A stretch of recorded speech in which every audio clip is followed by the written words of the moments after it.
JEE mains 2022 का तैयारी कैसे किया जाए। और ये सब जो स्ट्रैटेजी वीडियो रहता है, तो मेरा हमेशा मैं स्टार्टिंग में यही कहता हूँ कि अगर आपका प्रिपरेशन पहले से ही काफ़ी अच्छा चल रहा है, बहुत स्मूथली चल रहा है, तब फिर ये सब स्ट्रैटेजी वीडियोस सुनने का ज़रूरत नहीं है ज़्यादा। और अगर आप इन केस कन्फ्यूज्ड हो, इधर से उधर रैंडम यूट्यूब वीडियोस देख रहे हो, या फिर ये सब क्वेश्चन पूछ रहे हो कि can I do this, can I do that, अगर ये सब कन्फ्यूजन में हो, तब फिर ये सब वीडियो देख के जो है फिर भी समझो चीज़ों को, और अगर सही लगे तब फिर उसको जो है अप्लाई करो। तो ये वीडियो में मैं मोस्टली मैथमेटिक्स के बारे में बात करूँगा कि मैथमेटिक्स के लिए आप कैसे तैयारी कर सकते हो। और उसी चीज़ को जो है, मतलब जैसे ही मैं मैथमेटिक्स के लिए अप्रोच बताऊँगा, सेम अप्रोच आप लोग केमिस्ट्री और फिज़िक्स के लिए भी लगा सकते हो। तो बहुत सारे बच्चे करते क्या हैं कि वो बहुत ज़्यादा ये सोचते हैं कि कौन सा चैप्टर क्लास 11 का है, कौन सा चैप्टर क्लास 12 का है, क्या मुझे अभी मैं क्लास 11 में हूँ तो मुझे क्लास 12 का चैप्टर पढ़ना चाहिए कि नहीं पढ़ना चाहिए, ये सब सोचते हैं बहुत सारे बच्चे। तो मेरा सोच जो है इससे थोड़ा सा डिफरेंट है। मेरा सोच ये रहता है कि अगर आप जेई का तैयारी कर रहे हो, तब फिर आप पूरा जो सिलेबस है उसको एक पूरा कंप्लीट सिलेबस की तरह देखो, और सिलेबस को जो है अलग अलग यूनिट्स में डिवाइड करो। ठीक है, रादर देन कि ये क्लास 11 का है, ये क्लास 12 का है। उससे अच्छा ये है कि आप अलग अलग यूनिट्स में देखो। अब यूनिट्स में देखने का मतलब क्या है कि जैसे कैलकुलस जो है वो एक बड़ा सा यूनिट हो गया। ठीक है, अब कैलकुलस जो एक यूनिट हो गया, उसके अंदर क्या क्या आ गया, तो मैं स्टार्ट करना चाहता हूँ कैलकुलस में फंक्शंस के साथ। ठीक है, फंक्शंस आपका बेसिक्स हो गया। फिर उसी में आप लोग इसको ले सकते हो, सारा जो आपका ट्रिगोनोमेट्रिक फंक्शंस होता है, इन्वर्स ट्रिगोनोमेट्रिक फंक्शंस होता है, तो वो एक साथ ले सकते हो पूरा फंक्शंस। फिर उसके बाद लिमिट्स। ठीक है, फिर ये आपका पूरा जो है कैलकुलस का, ये आपका बेस बनाएगा। अगर ये स्ट्रांग नहीं है तब फिर पूरा कैलकुलस आपका वीक हो जाएगा, क्योंकि इसके बाद जो कंटिन्यूटी आता है तो वो भी वही लिमिट्स ही है ना, कि लिमिट्स जो है फंक्शन के वैल्यू के इक्वल हो जाएगा। फिर उसके बाद डिफरेंशिएबिलिटी आ गया, तब फिर वो भी लिमिट्स ही है। फिर उसके बाद डेरिवेटिव्स है, तो वो भी लिमिट्स ही हम लोग वहाँ पर अप्लाई करते हैं, है ना। तो फिर डेरिवेटिव्स आ गया, फिर उसके बाद आपका जाके इंटीग्रल्स आ जाएगा, फिर डेफिनेट इंटीग्रल्स आ जाएगा, डिफरेंशियल इक्वेशन आ जाएगा। तो ये जो है ये पूरा एक कैलकुलस का, इसको एक यूनिट की तरह सोचो। ठीक है, और स्टार्टिंग का जो इसका फाउंडेशन है वो बहुत इंपॉर्टेंट है कि आपको फंक्शंस आना चाहिए, लिमिट्स आना चाहिए, कंटिन्यूटी आना चाहिए। और साथ में इसमें मैं एक स्टार्टिंग में एक बेसिक मैथमेटिक्स भी जोड़ देना चाहता हूँ। तो बेसिक मैथमेटिक्स में आपका इनइक्वालिटीज़ वगैरह कैसे सॉल्व करते हैं, लॉगरिदम वगैरह, तो वो बेसिक मैथमेटिक्स में आएगा। ठीक है, तो इसको एक यूनिट की तरह सोच सकते हो। फिर दूसरा एक यूनिट क्या सोच सकते हो, जो आपके ये चार चैप्टर्स हो गए, वेक्टर, 3D, मैट्रिसेस और फिर डिटर्मिनेंट्स। ठीक है, इसको एक यूनिट की तरह क्यों सोचते हैं, क्योंकि वेक्टर अगर आपने समझ लिया कॉन्सेप्ट, तो 3D इसका एप्लीकेशन रहता है। और मैट्रिसेस को एटलीस्ट मैं जिस तरीके से पढ़ाता हूँ, तो वो मैट्रिसेस को मैं एज अ वेक्टर्स ही पढ़ाता हूँ, मतलब मैट्रिसेस का हर कॉलम जो है वो एक वेक्टर हो गया। ठीक है, तो ये जो चारों चैप्टर हैं, ये इसको एक यूनिट यूनिट की तरह देखो, वेक्टर, 3D, मैट्रिसेस, डिटर्मिनेंट।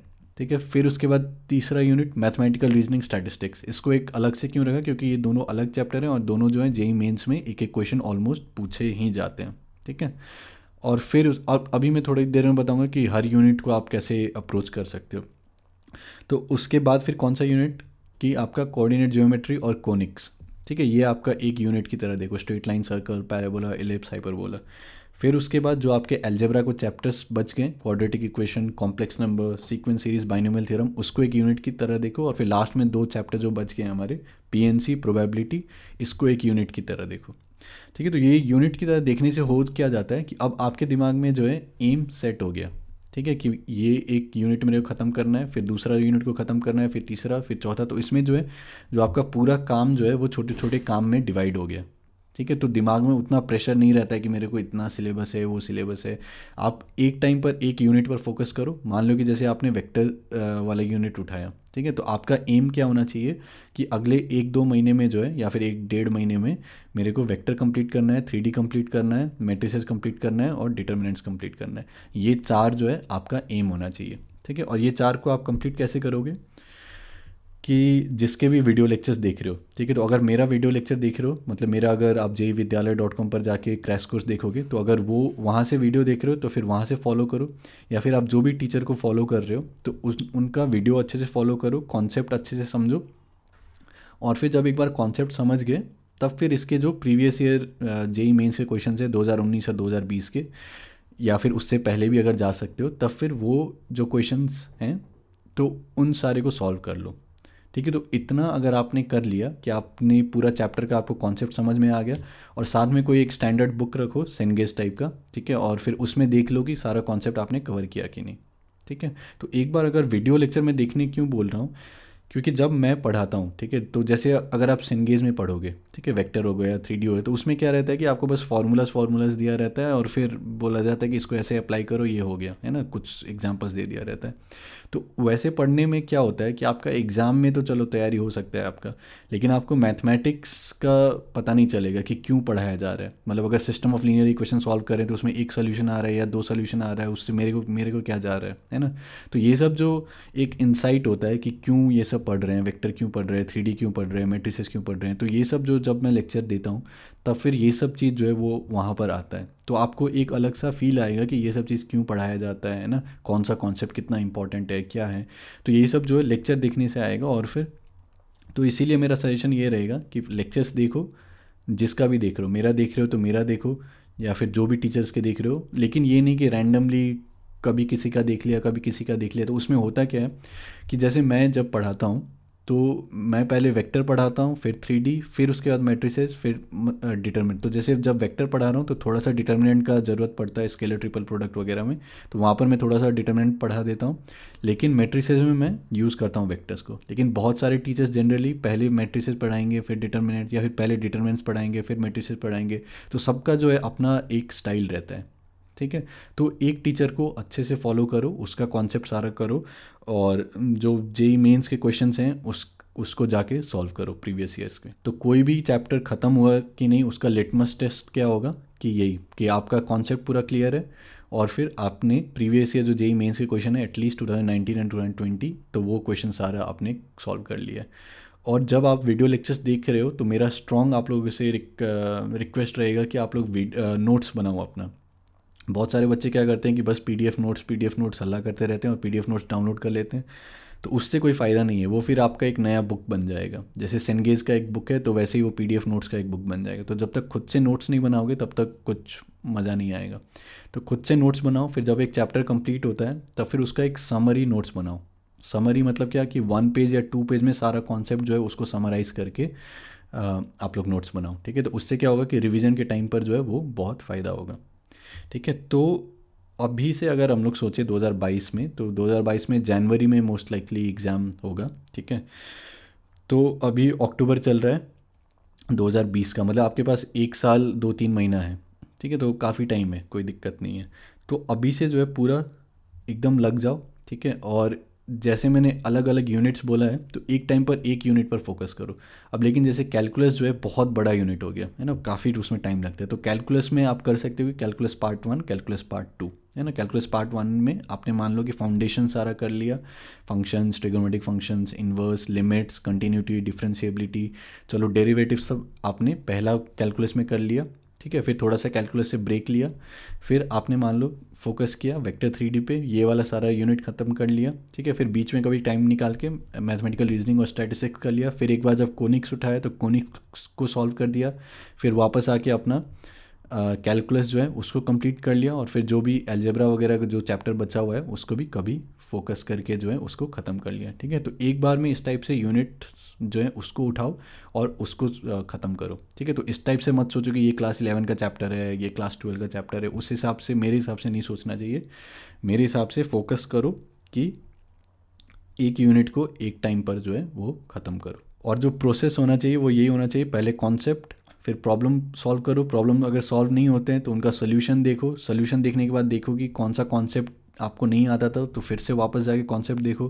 तो ये प्रोसेस को अगर रिसाइकल करते रहोगे कि कॉन्सेप्ट फिर प्रॉब्लम्स फिर कॉन्सेप्ट, तब फिर जितनी बार रिसाइकल करोगे उतने बार जो है आपको फ़ायदा होगा। तो अगर मेरा वीडियोज़ आप लोग फॉलो करते आ रहे हो तो रिसेंटली मैंने फिर जेई मेंस का मतलब मैंने अपना वेबसाइट खोला है jeividyalaya.com, तो वहाँ पर जाके साइन अप करो। वहाँ पर मैंने जेई मेंस का कोर्स निकाला है जिसमें कि सबसे पहले हम लोग ये जो वेक्टर वाला यूनिट है, वेक्टर 3D मैट्रिसेस डिटरमिनेंट, इसको, और फिर जो आपका एल्जेब्रा वाला हो गया सारा, ठीक है, और मैथमेटिकल रीजनिंग स्टैटिस्टिक्स को भी, और फिर सारा complex number, quadratic, sequence series, PNC probability, तो ये वाला जो यूनिट हो गया इसको अभी हम लोग वहाँ पर फोकस कर रहे हैं।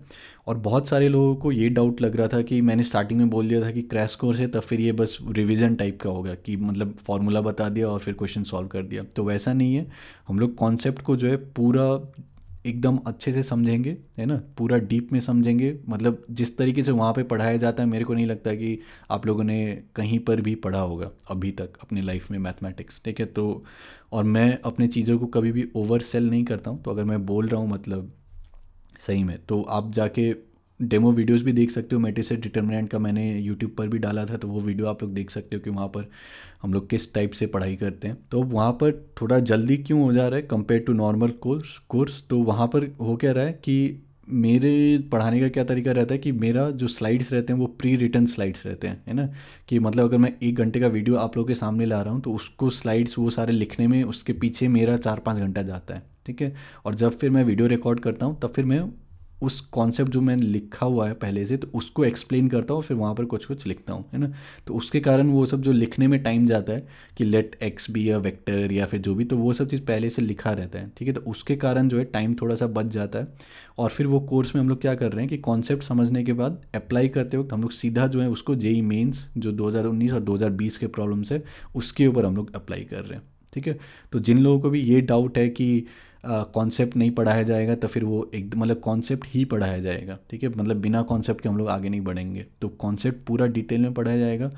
और जिनको फिर ये सब डर लगता है कि मतलब बेसिक से कराया जाएगा कि नहीं कराया जाएगा, तो एकदम पूरा बेसिक से पूरा ऊपर तक, ठीक है। और फिर जिनको जेई एडवांस का तैयारी करना है, तो उनके लिए भी एटलीस्ट मैथमेटिक्स में क्या होता है कि जेई मेंस और एडवांस का जो थ्योरी पार्ट है ऑलमोस्ट सिमिलर है, ठीक है।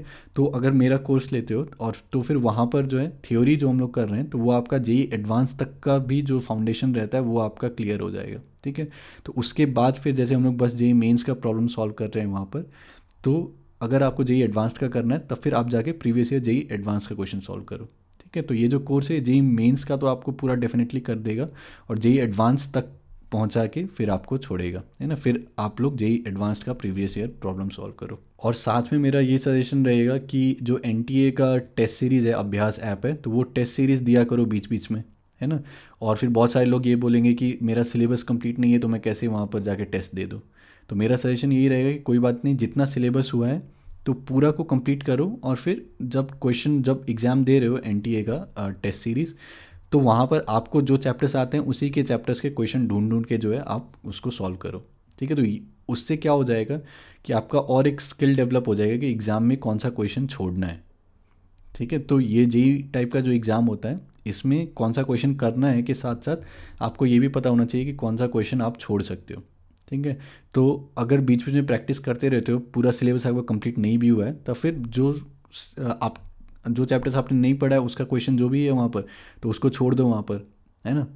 तो इससे जो है आप सेलेक्ट कर सकते हो, ठीक है, कौन सा क्वेश्चन करना है कौन सा क्वेश्चन नहीं करना है। तो बाद में जाके जब सिलेबस कंप्लीट भी हो जाएगा, तो एंड में एग्ज़ाम में जाके तो आपको इजी क्वेश्चन वगैरह करना रहे, ठीक है, और फिर जो डिफ़िकल्ट है उसको छोड़ना है, ठीक है। तो ये वाला अप्रोच जो है धीरे धीरे धीरे धीरे जो डेवलप होते रहेगा, ठीक है।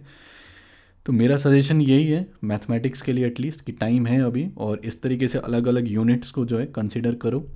और अगर मेरा चैनल काफ़ी टाइम से फॉलो कर रहे हो, तो आपको पता होगा कि किस क्वालिटी का मैथमेटिक्स पढ़ाया जाता है, किस लेवल का मैथमेटिक्स पढ़ाया जाता है।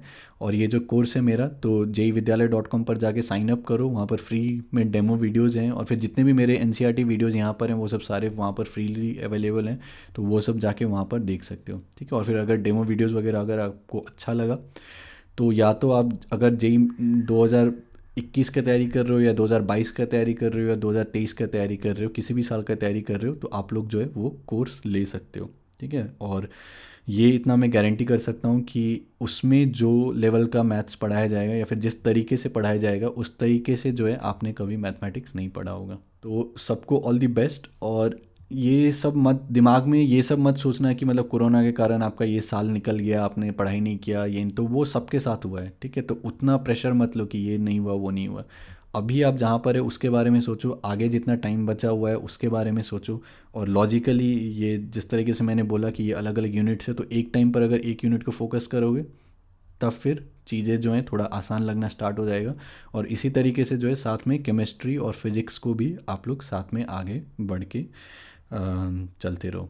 ठीक है, तो काम ज़्यादा करो, प्लानिंग थोड़ा कम करो, काम ज़्यादा करो। बहुत सारे बच्चे क्या करते हैं कि प्लानिंग करते रह जाते हैं, ये होगा तो वो होगा, वो होगा तो ये होगा।